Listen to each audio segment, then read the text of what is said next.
Welcome back children. मैंने आपको पिछले वीडियो में क्या पढ़ाया? Gel electrophoresis. क्या करा आपने जेल इलेक्ट्रोफोरेसिस में? डीएनए को सेपरेट और आइसोलेट कर दिया।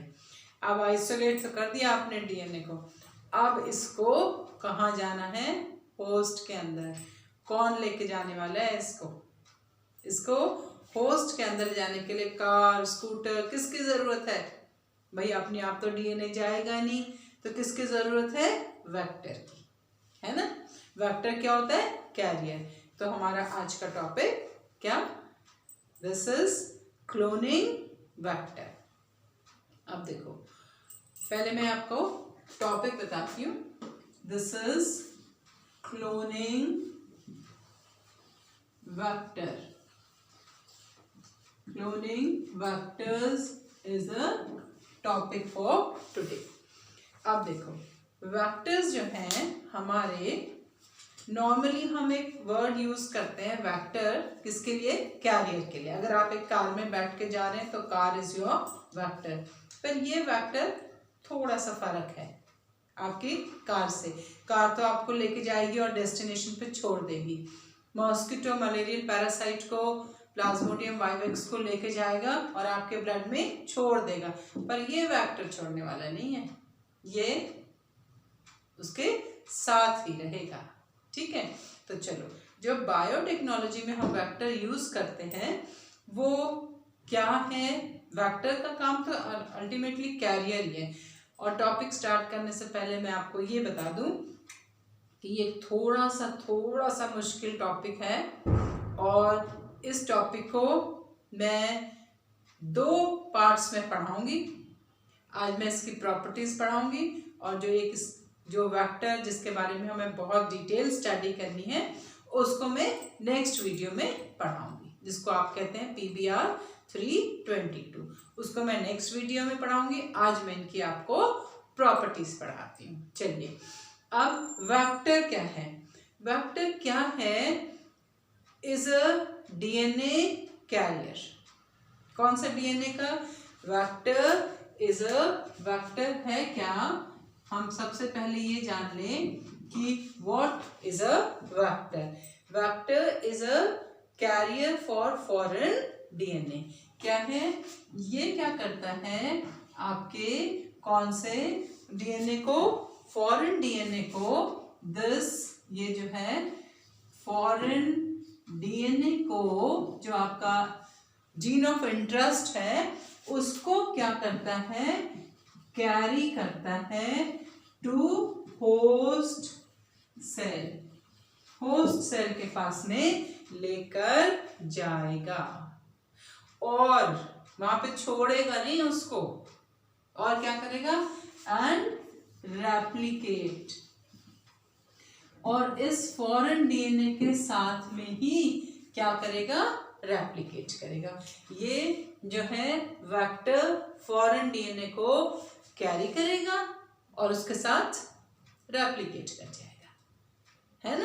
चलिए, ये तो मैंने बताया वेक्टर। अब ये कौन कौन से वेक्टर हम अपने बायोटेक्नोलॉजी में यूज करते हैं?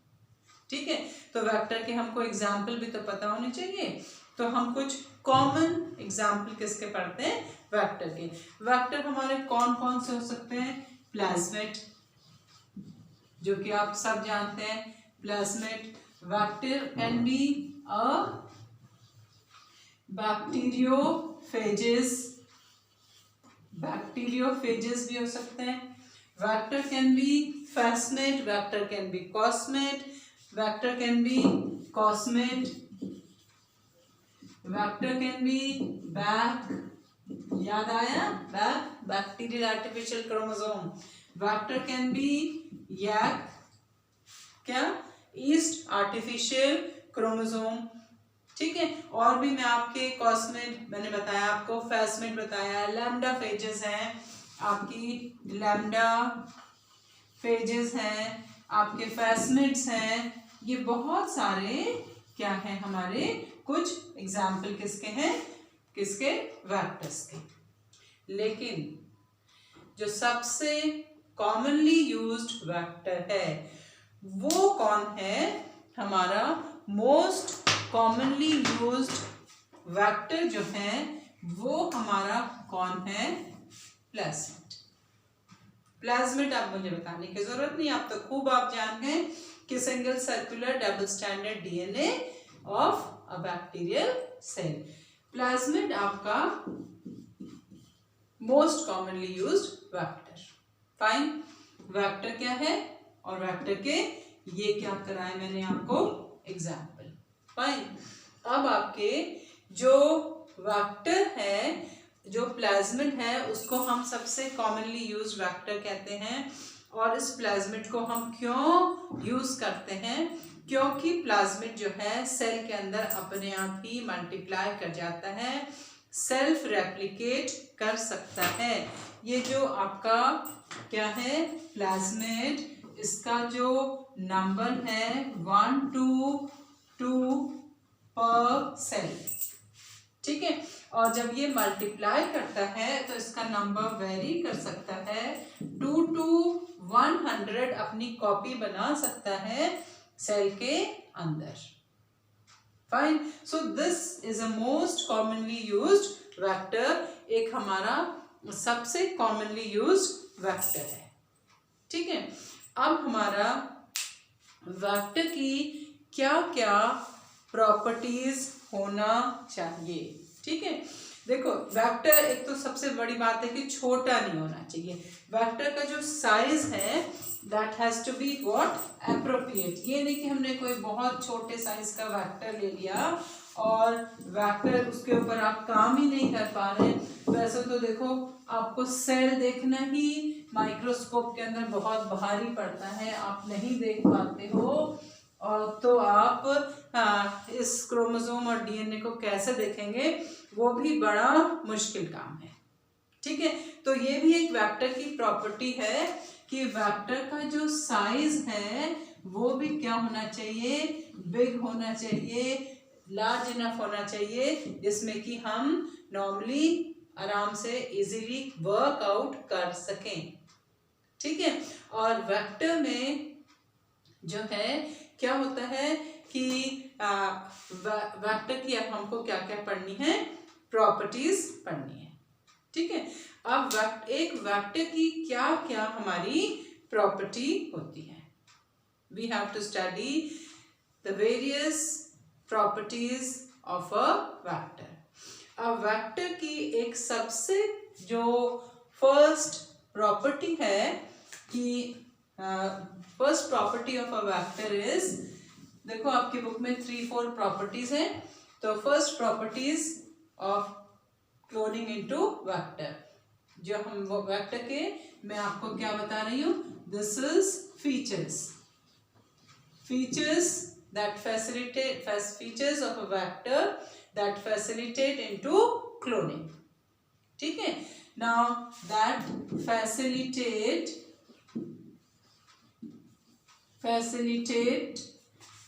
into cloning।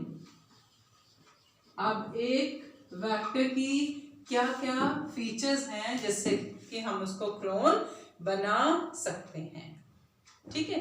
सबसे पहला पॉइंट है कि उसमें इजी लिंकिंग होनी चाहिए, ये तो हमने, दिस इज फर्स्ट थिंग।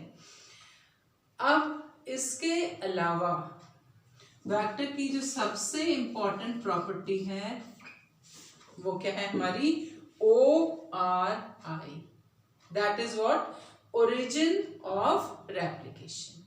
अब ये जो ओरिजिन ऑफ रेप्लिकेशन है ये क्या है, what should be the property of a vector that facilitate into cloning, जिससे ये features that facilitate cloning into vector. First property क्या है हमारी, ORI। ORI आपने रेप्लिकेशन भी पढ़ा था, that is origin of replication. अब ये ओरिजिन ऑफ रेप्लिकेशन क्या है, किसी भी वेक्टर में वो जगह, वो सीक्वेंस, दिस इज ORI।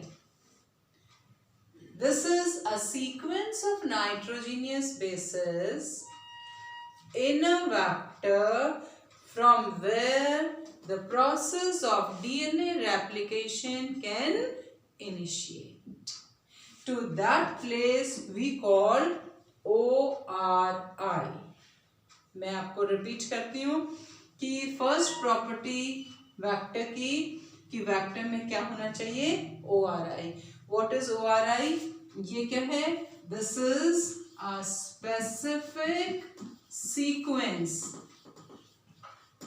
क्या है? एक स्पेसिफिक सीक्वेंस है जहां से क्या स्टार्ट होना सकता है, हो सकता है that from where it start what replication, जहां से रेप्लिकेशन स्टार्ट हो सकता है. अगर क्योंकि हमने एक वेक्टर तैयार करा जिसमें हमने एक फॉरेन डीएनए डाल दिया और वो अगर रेप्लिकेट नहीं कर सकता है तो is of no use. Fine. तो आपने इसमें क्या करा, जब रेप्लिकेशन करने की प्रॉपर्टी हमें पता चल गई तो ही हम इसमें क्या करते हैं, we use it what we use it as a vector. ठीक है. फिर दूसरी प्रॉपर्टी क्या होती है वेक्टर की, सेकंड प्रॉपर्टी, कि अगर आपने से for example in this area you have introduced a foreign gene. ये आपने से फॉर एग्जांपल, मैं एक एग्जांपल बता रही हूँ कि आपने यहाँ पर क्या करा, ये आपने दिस इज व्हाट, ये आपने फॉरेन जीन जो है इसमें क्या करा, इनकॉर्पोरेट करा. ठीक है. You have incorporated what, this is foreign gene. ठीक है. और आपने, और you can say the gene of interest, जिस जीन की आपको जरूरत है तो वो आपने जीन यहाँ पे इंट्रोड्यूस करा. तो जब ये मल्टीप्लाई करेगा तो this gene will also multiply. तो फर्स्ट प्रॉपर्टी हमने क्या पढ़ी कि ये रेप्लिकेशन कर सकता है. Second thing, when it forms a clone, तो who will also be clone, the gene of interest. ठीक है. तो जीन ऑफ इंटरेस्ट को लिंक करने के बाद भी उसकी ये प्रॉपर्टी नष्ट नहीं होनी चाहिए. It should remain the phenomena of what, the property of replication even after linking of the foreign DNA. Fine. तो फॉरेन डीएनए को साथ, और मैं इसको अगर लिखूं, should replicate, this should replicate with what, replicate with what, gene of interest.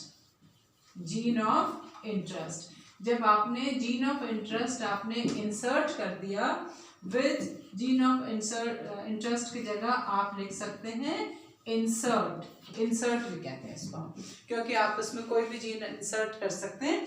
तो ये इंसर्ट के साथ भी क्या कर सकता है, रेप्लिकेट करता है. पहले तो इसमें ORI है, फिर फॉरेन जीन डालने के बाद भी ये क्या कर सकता है, रेप्लिकेट. और थर्ड प्रॉपर्टी क्या है इसकी, it also control the copy number. ठीक है. देखो पहले हमने पढ़ी स्पेसिफिक पॉइंट है, फिर इजी लिंकिंग है, और ये क्या करता है हमारा कि this also control copy number.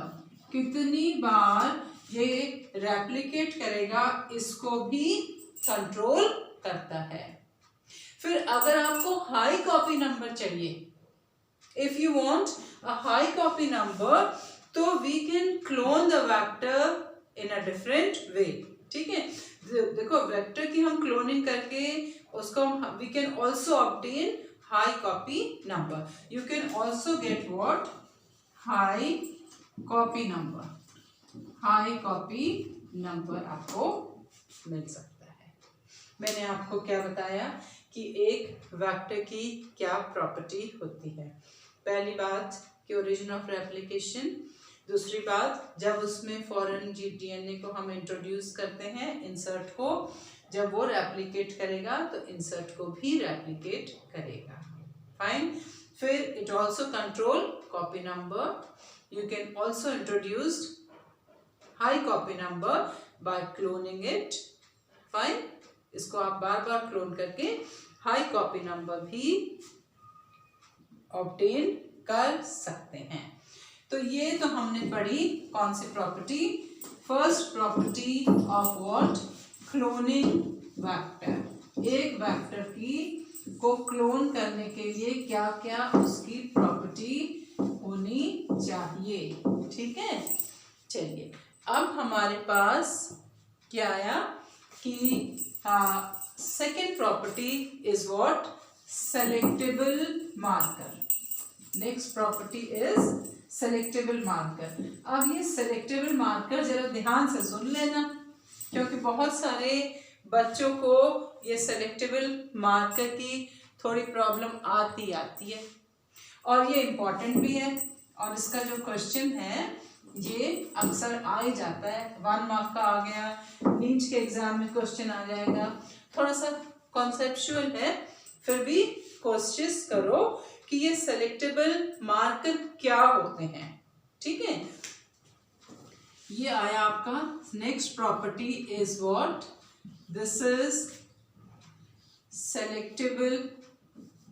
मैंने तो देखो सेलेक्टेबल का स्पेलिंग ही गलत कर रही हूं। This is selectable marker. ये सेलेक्टेबल मार्कर क्या है? ठीक है, ये सेलेक्टेबल मार्कर क्या है, नाम क्या इंडिकेट करता है, कुछ चीज आप मार्क करने वाले हैं। ये जो क्लोनिंग के लिए जो हमने वेक्टर सेलेक्ट करा है, इसमें सेलेक्टेबल मार्कर होने चाहिए। अब ये सेलेक्टेबल मार्कर क्या है, आर दोज जीन्स, क्या है, ध्यान से सुनना, selectable markers are those genes which helps in finding out transformant and non-transformant in a host cell। मुश्किल लगा आपको? देखो फिर से बताती हूँ। सेलेक्टेबल मार्कर क्या है, are those genes, ये वो वाले जीन हैं जो किस बात में हेल्प करते हैं हमें फाइंड आउट करने के लिए कि वेक्टर में ट्रांसफॉर्मेशन हुआ है या नहीं हुआ है।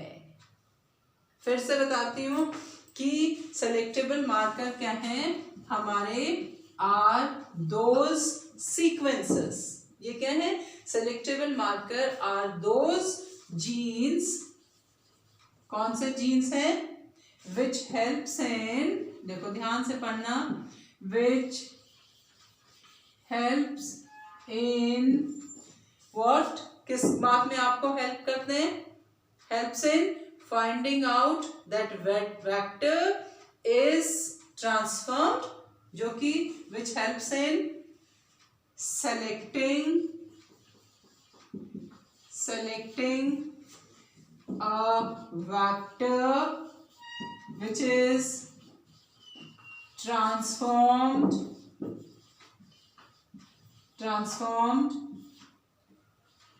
and eliminating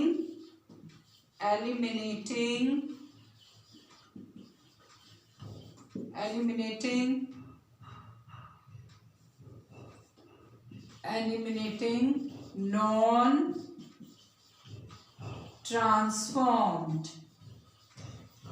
अब ये ट्रांसफॉर्म्ड एंड नॉन ट्रांसफॉर्म्ड क्या है, ये सेलेक्टेबल मार्कर वो जीन हैं जो हेल्प करते हैं कि वेक्टर ट्रांसफॉर्म्ड है, ये अगर ट्रांसफॉर्म्ड है तो हमने उसको क्या कर लिया, if it is transformed then you will select it, if it is not transformed you will eliminate it. They helps in selection and elimination. समझ गए? सेलेक्टेबल मार्कर वो जीन हैं जो हेल्प करते हैं किस बात के लिए, सिलेक्शन और एलिमिनेशन। किस बात का सिलेक्शन के लिए कि वेक्टर ट्रांसफॉर्म है या वेक्टर ट्रांसफॉर्म नहीं है। ट्रांसफॉर्म कब होता है? जब हम उसमें जीन इंट्रोड्यूस कर देते हैं। और नॉन ट्रांसफॉर्म कब होता है? जब हम उसमें जीन इंट्रोड्यूस नहीं करते, है ना। तो वो आ गया हमारा क्या, ट्रांसफॉर्म्ड एंड नॉन ट्रांसफॉर्म्ड। ठीक है, देखो फिर से मैंने आपको बताती हूँ कि ट्रांसफॉर्म्ड क्या है एंड नॉन ट्रांसफॉर्म्ड क्या है। फॉर एग्जाम्पल देखो, this is very important to understand कि what is transform and what is non transform. ठीक है, देखो अगर आप में कोई चेंज आ गया तो आप क्या है, ट्रांसफॉर्म्ड हैं। अगर आप में कोई चेंज नहीं आया तो आप नॉन ट्रांसफॉर्म्ड हैं। तो चलिए हम ट्रांसफॉर्म्ड और नॉन ट्रांसफॉर्म की बात कर लेते हैं।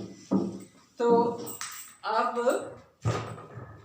आप देखो कि अगर आपने एक नॉर्मल ई कोली का वेक्टर लिया, ठीक है, अब नॉर्मल ई कोली के वेक्टर को देखो। ये क्वेश्चन नीट के एग्जाम में खूब आता है कि नॉर्मल ई कोली का जो वेक्टर है, if you take a cell of normal E coli और इसमें जो वेक्टर जो प्लाज्मिड है ई कोली में जो वेक्टर है, this is normal E Koli. ठीक है, ये एक आपका इंपॉर्टेंट पॉइंट है, इसको हैशटैग कर लेना।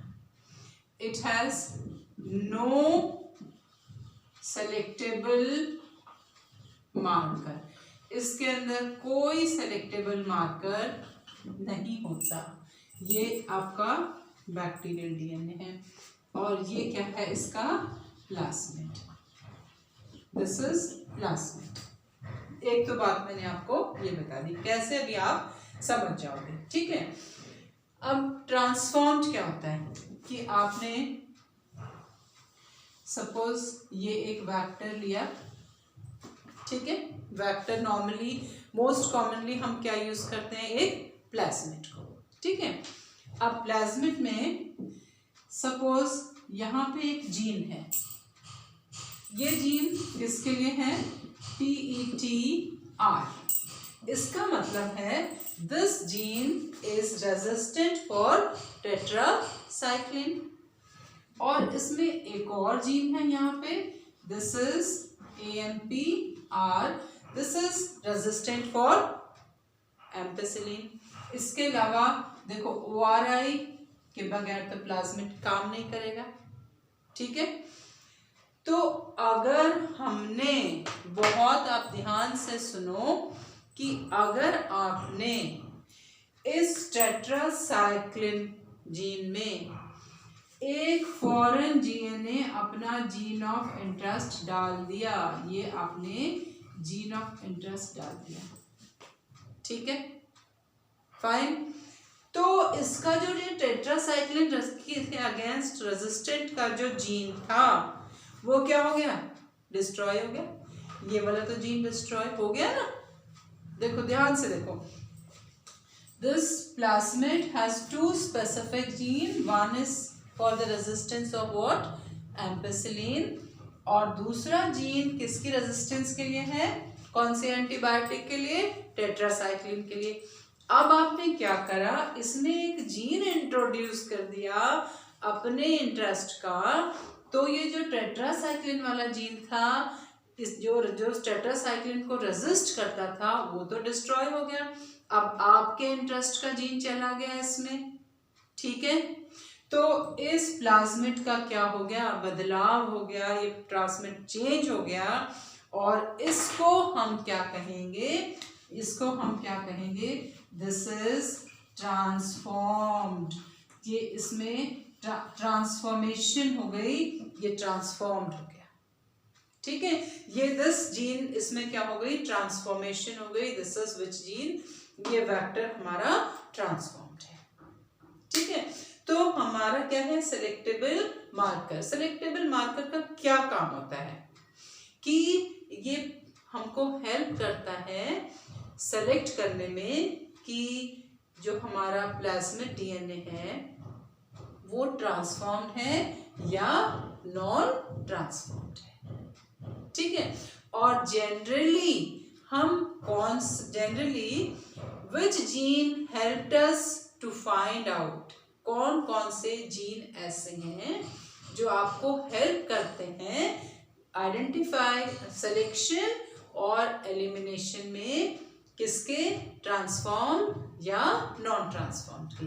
उसके एग्जाम्पल हमारे पास क्या हैं, जैसे इनके हमारे जो सिलेक्टेबल मार्कर के एग्जाम्पल हैं हमारे, कौन सा जीन देख तो मैंने लिख ही दिया है, टेट्रासाइक्लिन रेजिस्टेंट जीन। दूसरा आपका कौन सा, ये मैंने लिख दिया था, ampicillin resistant gene. Then you have which gene, kanamycin, ये आपका this is kanamycin, this is chloramphenicol, this is chloramphenicol। ये आपके कुछ जीन हैं जो कि क्या है, हमारे सेलेक्टेबल मार्कर के एग्जाम्पल हैं। यहाँ पर हमने कितने लिखे हैं, 2 लिखे हैं। I hope you have understood this. क्या पढ़ाया मैंने आपको, सेलेक्टेबल मार्कर। ठीक है, तो सेलेक्टेबल मार्कर हमारे क्या हैं, they help us in selecting whether it is what, transformed और नॉन ट्रांसफॉर्म्ड। फाइन, तो this was an important thing, आपको ये याद रखना है। ठीक है, ये हमारे क्या है, एक बहुत आपको इसके एग्जाम्पल याद करने हैं कि ये हमारे यूजफुल सेलेक्टेबल मार्कर हैं। ठीक है, चलिए, और ये पॉइंट भी एक बड़ा इम्पोर्टेंट पॉइंट है। अब आपको और क्या पढ़ाना है, और एक मैं आपको एग्जाम्पल देती हूँ। ये तो हमारे ये सारे जो हमने जीन पढ़े हैं, ये सारे जीन क्या हैं, दिस इज, इन सब की कैटेगरी क्या है, these are antibiotic resistant gene. Normally क्या होता है, प्लाज्मिड के अंदर एंटीबायोटिक रेजिस्टेंट जीन प्रेजेंट होते हैं। ठीक है, हम उन जीन को हटा के अपने इंटरेस्ट का जीन डाल देते हैं, और ये हमें हेल्प करते हैं। कैसे करते हैं ये मैं आपको आगे पढ़ाऊंगी, सिर्फ आज आप ये जान लो कि ये सेलेक्टेबल मार्कर है। और एक और मैं आपको एग्जांपल बताती हूँ सेलेक्टेबल मार्कर का।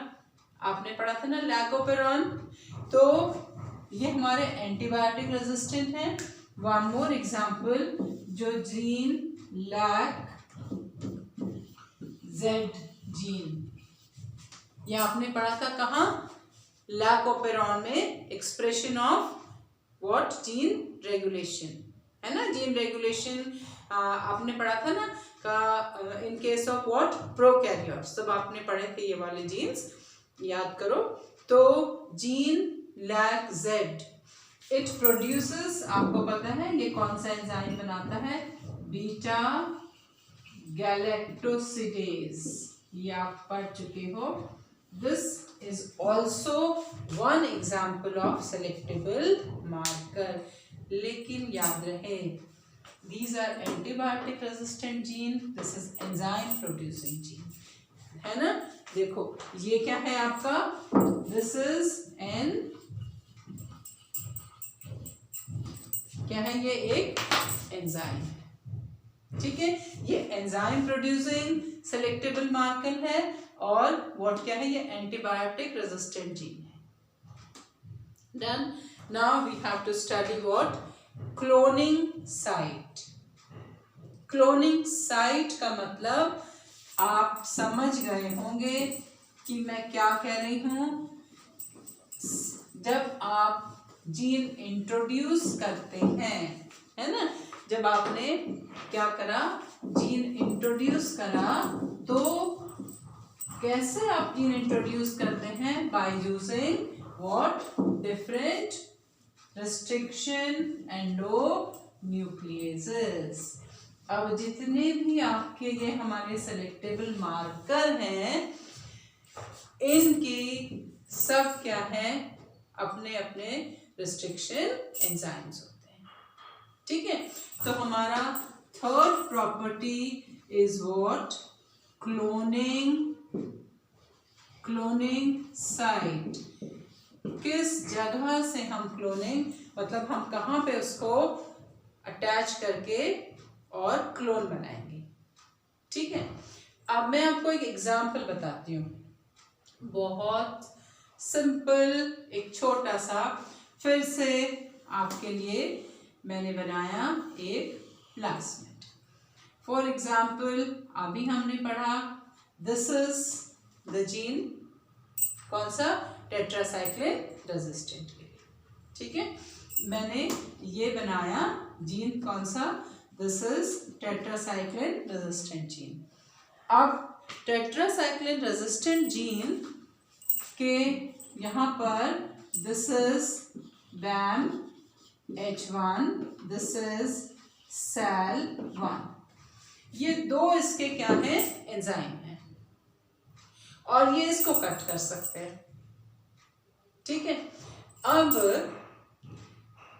अगर ये BAM H1 एक एग्जाम्पल है, इस प्लास्मिड को जगह जगह से कट कर सकता हो, तो क्या होगा, बताओ, तो क्या होगा, तो इस प्लास्मिड के क्या हैं, बहुत सारे क्या हो जाएंगे, पीसेस हो जाएंगे,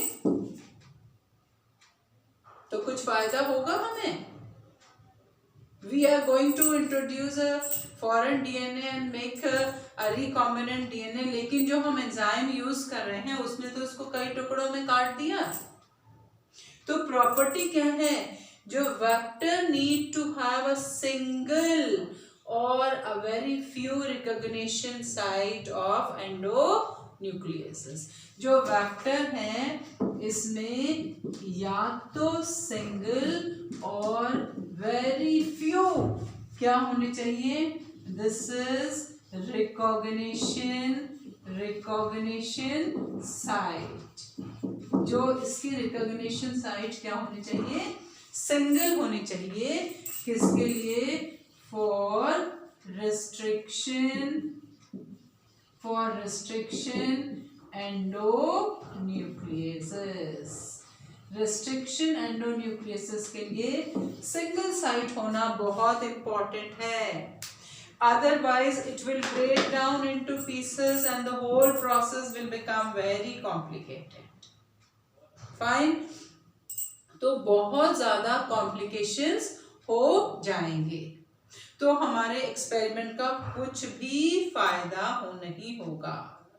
ठीक है, तो एक प्लास्मिड में सेलेक्टेबल मार्कर के लिए एक ही साइट होनी चाहिए।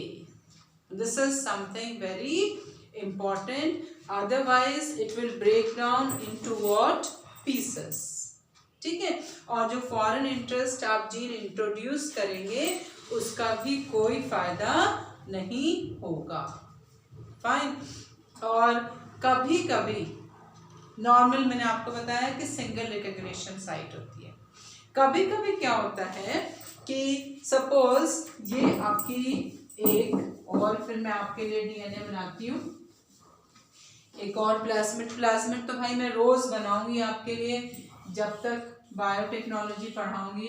से for example this is a place, और से फॉर एग्जांपल इसको बहुत सारे रेस्ट्रिक्शन एंजाइम क्या कर सकते हैं, यहाँ पर एक्ट कर सकते हैं, तो उस साइट को हम क्या कहते हैं, this is called multiple cloning site. सिर्फ आप ये इसका क्या याद रखो, एक एब्रिविएशन याद रखो, वैसे आपके एनसीईआरटी की बुक में नहीं है कि clusters of enzyme act on one site, तो उसको हम कहते हैं, this is what, MCS, that is what, multiple cloning